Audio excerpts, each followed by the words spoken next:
Paman ini menemukan seekor burung di tanaman. Saat pegang, ia sadar tubuhnya seperti manusia. Paman adalah pecinta burung.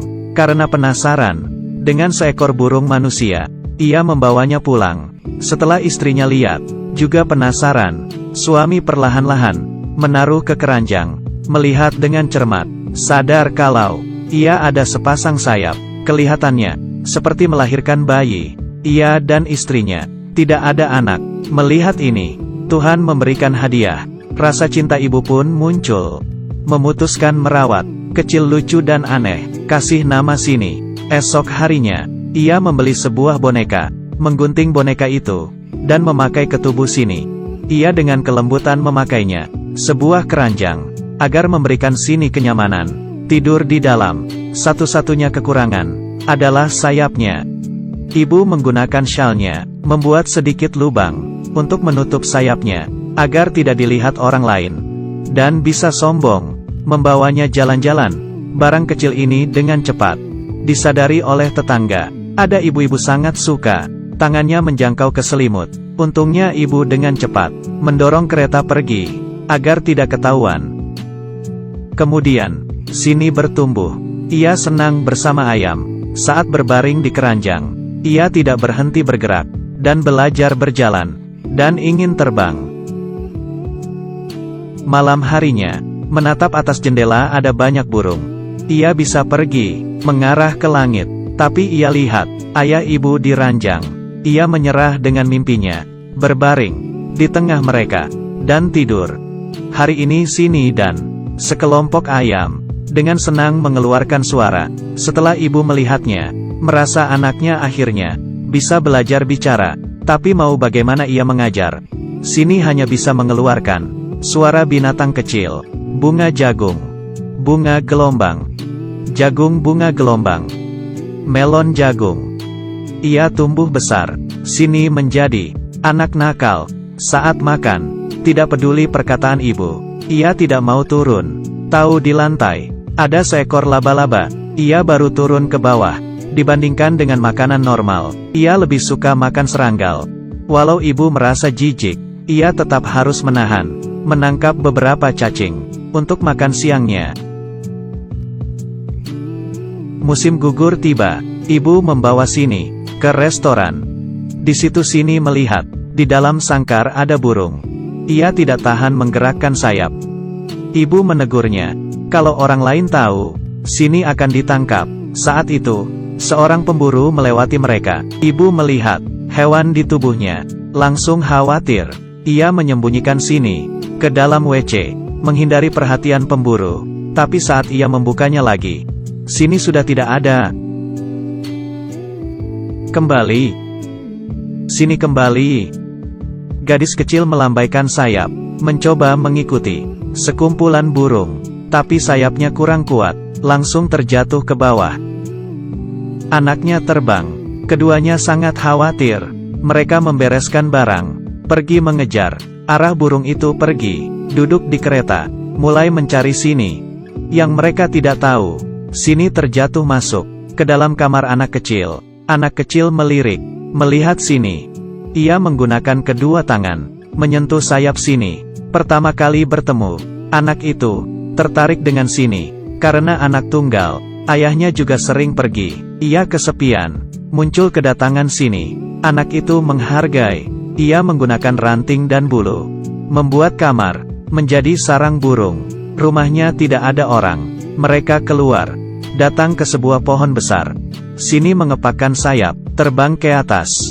Anak itu hanya bisa di bawah, menjaganya. Melihat orang tua Sini menggunakan perasaan, datang ke pohon ini. Anak itu memberitahu mereka, Sini ada di atas pohon beristirahat. Saat ayah naik dan tahu Sini sudah tidak ada, anak itu tidak mudah menemukan teman. Ia khawatir, memutuskan ikut paman bibi mencari Sini. Saat itu, Sini sedang terbang, mengejar sekumpulan burung. Tapi mereka terbang menabrak Sini. Ia kehilangan kendali dan jatuh ke atap gereja. Dengan cepat disadari oleh orang sekitar, polisi dan pemadam kebakaran datang. Di bawah dibuka ranjang. Salah satu petugas melihat sini. Satunya, rambut keriting, naik ke atas. Tapi ia tidak tahu. Ia takut dengan ketinggian. Saat ia berhasil naik, sini sudah terbang. Tolong! TV memberitakannya. Orang-orang tidak percaya, ada seorang anak bisa terbang. Mereka merasa ia dibawa pergi oleh elang. Paman mendengar pembicaraan mereka. Tahu itu pasti sini. Untuk memastikan arah terbang sini, mereka bertanya ke tim penyelamat. Tapi ia merasa ia lalai membunuh anak itu. Ia sangat bertanggung jawab dan berhenti dari pekerjaannya. Tapi paman beritahu dia, anak itu tidak mati, tapi terbang. Untuk memastikan anak itu tidak mati, ia ikut mencari, membawa ransel, pergi bersama mereka, mengarah ke selatan, mencari keberadaan sini. Anak ini tumbuh sepasang sayap, mengerti bahasa burung, dengan burung di pohon, berkomunikasi. Melihat burung terbang, ia juga ikut terbang. Ada suara tembakan, menakutkan ayah ibu. Mereka pikir, anaknya yang terbang. Dari kejauhan melihat, sebuah baju, masuk ke dalam saluran air. Itu adalah baju anaknya. Buru-buru ke sana, tapi terlalu dalam, tidak bisa lihat jelas. Turun ke bawah, mencoba mencari, cari sampai ke dasar, tapi masih tidak melihat sini. Dari sini tahu, sini tidak tertembak. Mereka datang ke hotel, menginap semalam. Di sini anak itu melihat, di atas pohon ada anak laki. Keduanya cocok, dengan cepat menjadi teman. Saat sedang tidur, anak laki mendengar, ada pergerakan di bawah ranjang. Ia pikir hantu. Saat keduanya nyala lampu, anak pria menarik ranjang. Anak gadis sadar, sini ada di bawah ranjang. Di saat itu, ketiganya yang kesepian, tidur bersama, masuk ke dalam mimpi. Esok harinya, anak gadis dengan senang beritahu orang tuanya, mereka menemukan sini. Saat cari, sini lagi-lagi tidak ada. Orang tuanya rasa ia tidak terbang jauh. Dengan segera berangkat, tapi anak gadis ingin di sini, menemani anak pria yang kesepian. Dan paman bibi ajak pria keriting melanjutkan perjalanan. Di tengah jalan, pria keriting kelelahan, tidak lanjut, berpisah dengan orang tua sini. Malam itu, saat ia sedang tidur, tanpa sadar, ia terjatuh ke bawah, melihat sini di atas pohon. Ia mencoba melupakan ketakutannya, naik ke atas, menolong sini, mengobati sayap yang terluka, mengikatnya. Esok harinya bertemu orang tua sini, dengan senang, kasih kabar baik. Ibu tidak terlalu senang, selalu orang lain yang menemukan anaknya. Kenapa? Anaknya sendiri, ia tidak bisa ketemu. Suaminya dengan wajah khawatir, karena sekitar adalah laut. Anaknya terluka, bagaimana bisa melewati laut? Ke arah selatan, keduanya naik motor, mengikuti, sini terbang. Sebelum ia melewati laut, ia sudah terbang. Tapi mereka telat. Saat mereka sampai, sini sudah terbang di atas laut. Mereka hanya duduk di pinggir pantai, saling menenangkan, melihat anaknya pergi. Walau tidak rela, tapi harus bisa menerima kenyataan. Saat mereka ingin kembali, ayah merasakan sesuatu, berlari ke laut. Ternyata, karena kurangnya kekuatan fisik, sini jatuh ke laut.